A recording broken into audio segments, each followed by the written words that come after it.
Merci, professeur. Merci de cet insigne honneur que vous donnez à ma modeste personne. Monsieur le président du jury, messieurs les membres du jury, mesdames et messieurs, à vos titres et grades confondus, je ne vais citer personne et oublier d'autres. Chers frères et sœurs venus de loin ou de proches pour prendre part à cette soutenance, nous vous prions de trouver ici nos profondes gratitudes et reconnaissance. Ainsi donc, à travers le Business Science Institute, donc le BSI, je suis en train de vous faire le déroulé donc de la soutenance de ma thèse, une thèse dont le sujet est axé à les directives de l'UOMOA, dont l'objectif est l'amélioration de la gestion comptable et financière de l'État du Niger, sont-elles appliquées?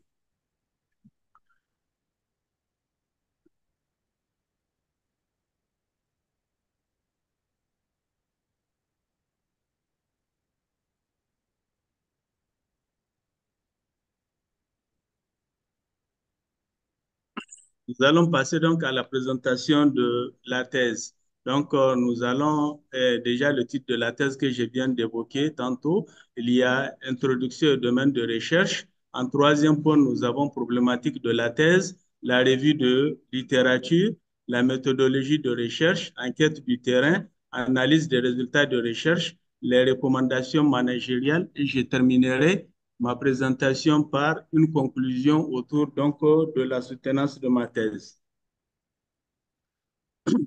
Au niveau donc de l'introduction et domaine de recherche, ce qu'il faut retenir ici, c'est que le Niger, à l'instar des autres pays de la sous-région, a souffert d'une dégradation de la situation économique et financière. À la recherche des solutions à ces lourds handicaps qui ont anéanti son économie, le Niger a adhéré à des institutions telles que l'Union économique monétaire ouest-africaine, UEMOA, et le Conseil de l'Entente. En effet, malgré la mise en œuvre de plusieurs programmes de réforme économique et structurelle, la situation de la gestion des comptes et finances publiques du Niger demeure insatisfaisante à cause du manque d'application des directives numéro 1, numéro 7 et numéro 9. C'est pourquoi notre sujet porte sur ces trois directives dont l'objectif est l'amélioration de la gestion comptable et financière de l'État du Niger.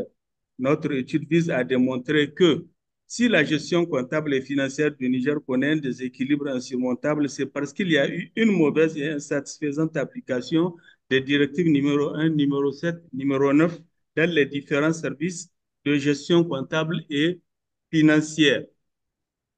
Nous avons donc là le Niger en chiffres avec une superficie de 1 267 000 km², une population estimée en début de mois de janvier 2024 de 28,8 millions d'habitants, taux de croissance démographique 3,16%. Donc, nous allons passer au niveau de la problématique de la thèse. Le Niger particulièrement a même appliqué la directive numéro 9 à son plan comptable depuis 2009. Mais malheureusement, sa situation économique n'a pas du tout changé.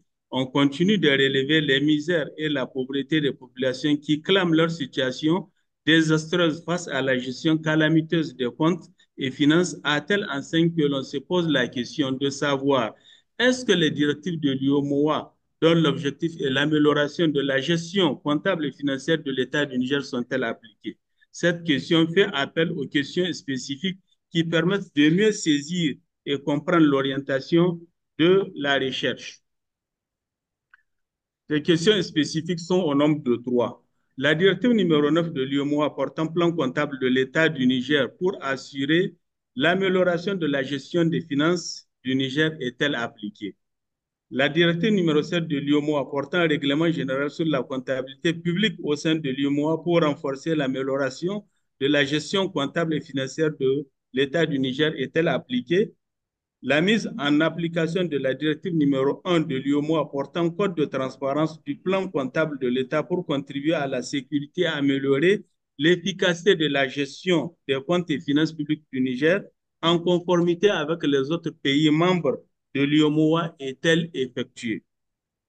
Ces questions posées nous conduisent à présenter les objectifs de l'étude.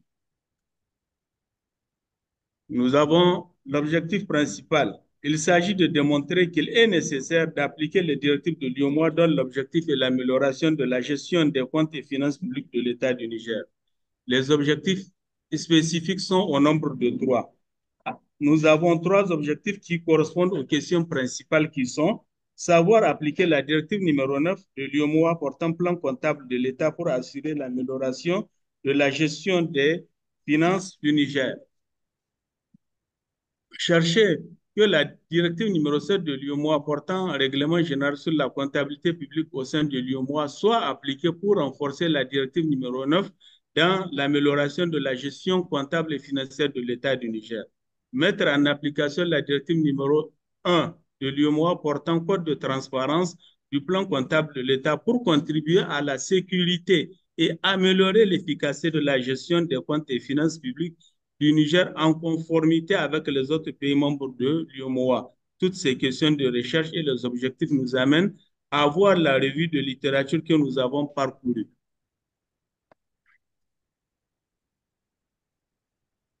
D'une manière succincte, il est nécessaire de présenter un ou deux ouvrages qui nous ont marqués. Il s'agit de du 46e rapport de l'Observatoire des pratiques anormales OPA, qui nous renseigne avec précision sur les directives élaborées sur la base d'une littérature théorique et doctrinale qui implique la gestion des finances publiques des États membres de l'UEMOA.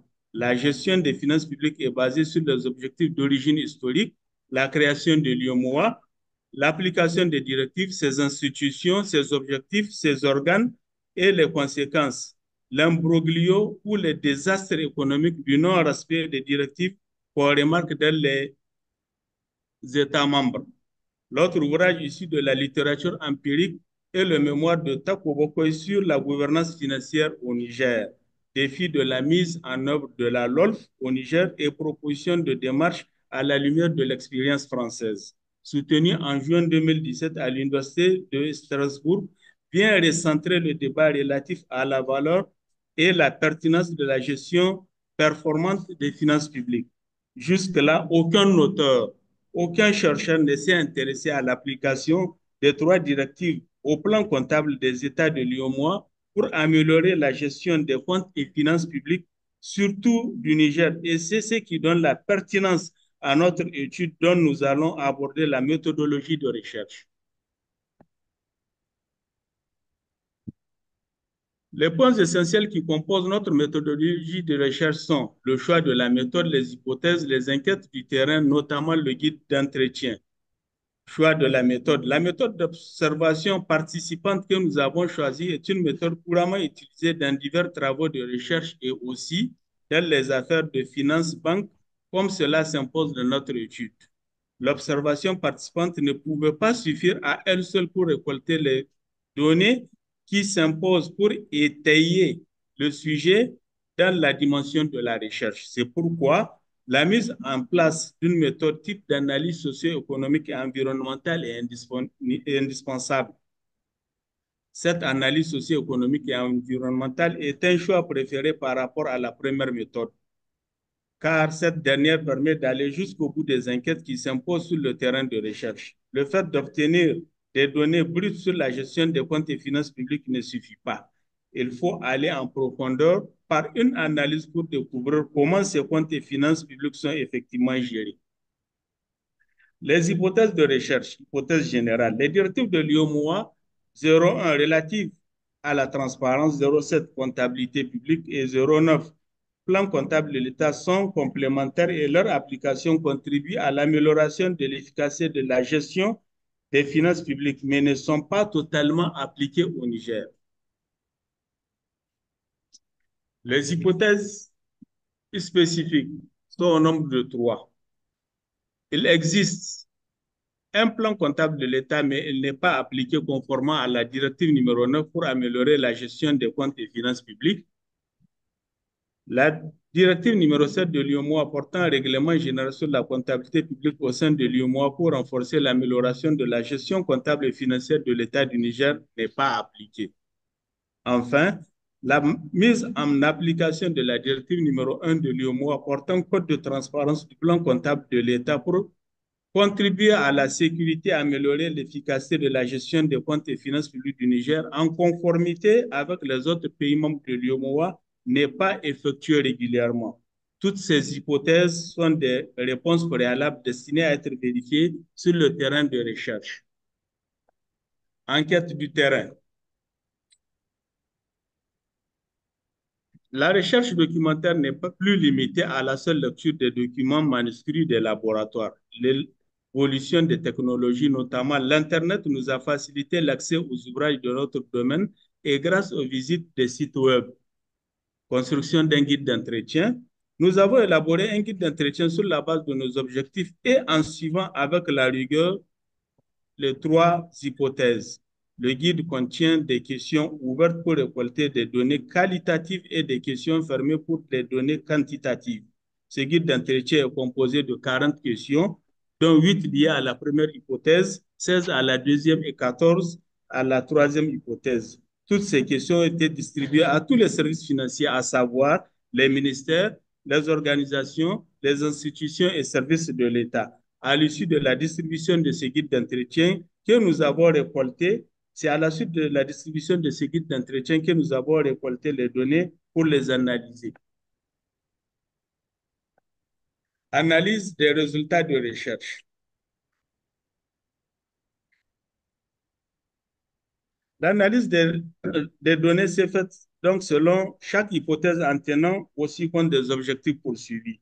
Au niveau de la première hypothèse, il existe un plan comptable de l'État, mais il n'est pas appliqué conformément à la directive 9 pour améliorer la gestion des comptes et finances publiques. La question est, selon vous, le plan comptable de l'État du Niger respecte-t-il le principe de transparence tel que indiqué par l'article 10 de la directive 9 de l'UEMOA en fournissant les informations adéquates sur les opérations et situations se rapportant à l'exercice d'une manière régulière, sincère, claire, précise et complète. À cette question, les réponses sont présentées dans le tableau 10 qui dit qu'il n'y a pas de transparence de l'application de l'article 10 de la directive numéro 9. Sur le tableau numéro 10, nous avons 148 enquêtés, soit 90% qui ont répondu non au respect des principes de la transparence, c'est-à-dire la régularité, la sincérité, la clarté, précision de l'article 10, tandis que 16 enquêtés, soit 10%, ont dit oui à l'application de ces mêmes principes et 0 enquêtés, soit 0% répondu par ne sait pas. Ainsi, tous les acteurs qui ont répondu à ce guide d'entretien savent que le Niger dispose d'un plan comptable. Cependant, c'est l'application de la directive numéro 9 à ce plan comptable pour améliorer la gestion des comptes et finances publiques de l'État du Niger qui est insatisfaisante ou mal exécutée. L'hypothèse de renforcement de l'efficacité de la gestion comptable et financière de l'État du Niger par la directive numéro 7, on note des déviations. Le manque d'application de cette dernière. La question est la suivante. Selon vous, l'article 20, certains agents de la comptabilité de l'État, tels que les comptables des administrations financières, des impôts, des douanes, qui sont des fonctionnaires ou agents ayant qualité de comptables responsables des deniers et valeurs, selon vous, exécutent-ils bien leurs charges administratives? Sur le diagramme, il est mentionné seulement 2,32%, soit 3 acteurs qui ont répondu oui, que ces agents des finances exécutent bien leurs charges administratives, tandis que 97,68%, soit 161 des enquêtés, ont dit non. Ils reconnaissent que ces agents sont infidèles et ne rendent pas honnêtement dans les caisses de l'État ce qu'ils prennent chez les contribuables. L'article 20 vient leur rappeler en principe ce qu'ils devraient accomplir comme responsabilité pour encourager le développement socio-économique dans les conditions fixées par le Code général des impôts, le Code des douanes, le Code du domaine de l'État, ainsi que les lois et règlements. L'introduction d'une telle recommandation dans le renforcement de la directive numéro 9 donnera du tonus à la vigilance des autorités qui veulent renouer avec la gestion efficace des finances publiques. L'hypothèse 3, la direction numéro La directive numéro 1 portant code de transparence dans la gestion des finances publiques assure conséquemment la sécurité des fonds de l'État du Niger en harmonie avec les autres pays membres de l'UEMOA. Cette troisième hypothèse vient donner encore des preuves du manque d'application des directives de l'UEMOA par l'article 7.1 de la directive numéro 1 qui dit que les détenteurs de toute autorité publique, élus ou hauts fonctionnaires, font une déclaration de leur patrimoine en début et en fin de mandat ou de fonction. Une loi spécifique précise les conditions et le périmètre d'application de ces principes et définit les infractions et sanctions de tout enrichissement illicite. Selon vous, est-ce que cette recommandation est-elle appliquée par les Nigériens concernés? Selon le tableau 40, il n'y a que l'article 7.1 de la directive numéro 1 qui a connu une réponse unanime, car 162 enquêtés, soit 99%, ont répondu non, sauf les deux individus restant des services des universités publiques du Niger. Les enquêteurs ont affirmé que si cette recommandation était vécue au Niger, il y aurait moins de délinquance financière, ce qui entre suffirait pour développer le pays. Le manque d'application d'une telle recommandation qui est aussi méconnue des acteurs de la gestion des comptes et finances de l'État a engendré des dommages financiers sans que leurs auteurs ne soient poursuivis ou sanctionnés. Nous arrivons aux recommandations managériales. Nous en avons 5, à savoir la poursuite de la réforme du Trésor à la Direction générale du Trésor et de la comptabilité publique, assurer le leadership de la réforme et améliorer la coordination des partenaires, promouvoir la communication et le changement de culture administrative, développer les capacités de la gestion des ressources humaines en précisant les vrais rôles des acteurs de la Cour des comptes, enfin, avoir une vision globale à long terme et des capacités d'anticipation. Les limites et perspectives.